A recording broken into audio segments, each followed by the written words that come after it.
I want to go back to your fitness routine. You have mentioned a few times. You get up at 5 in the morning. You are in gym by what, 5:36?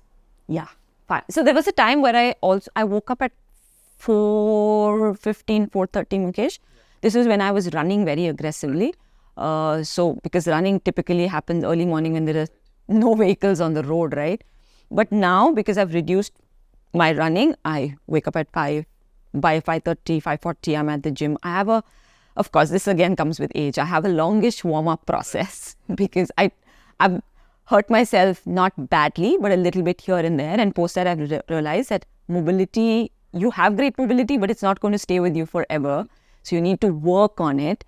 So I spend a good 30 to 40 minutes just warming up, right from foam rolling to multiple things.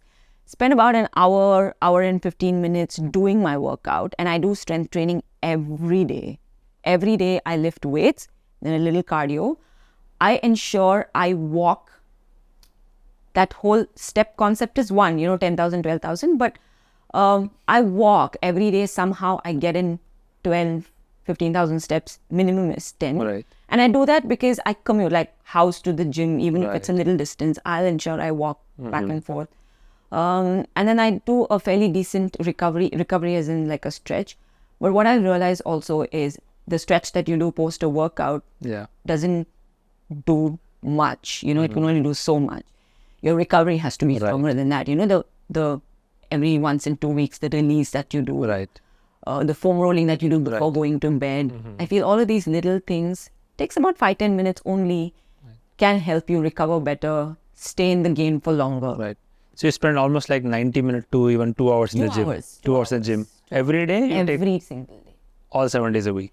Sundays I don't. Okay. Today I didn't do morning, but I'll do something later this evening because, I was doing this.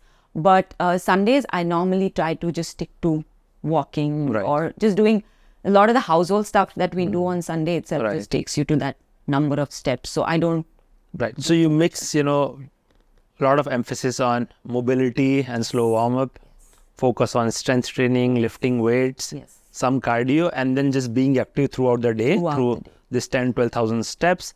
On top of it, some recovery protocol, both in the gym as well as off time, before going to bed, etc. Right? Yeah. The active part, Mukesh, I don't I don't always consciously make an effort to say, I have to go for a walk now, post a meal, run, go for a walk. That's probably not possible for anyone. But what I want to give a message to everyone is if you can, this is what I've incorporated, it works wonderfully. Like how, you got up every 45 minutes, you just want to get up and move around. If we can incorporate that in our daily life, which is totally doable, every 1 hour, get up and walk for 2 minutes. That is enough for, some sort of blood flow, circulation for your joints to, feel good and etc.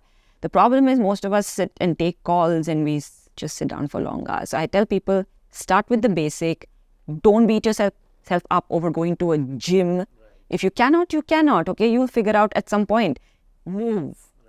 You cannot tell me that you can't walk or you can't move around, around the house, outside the houses. Start with simple stuff.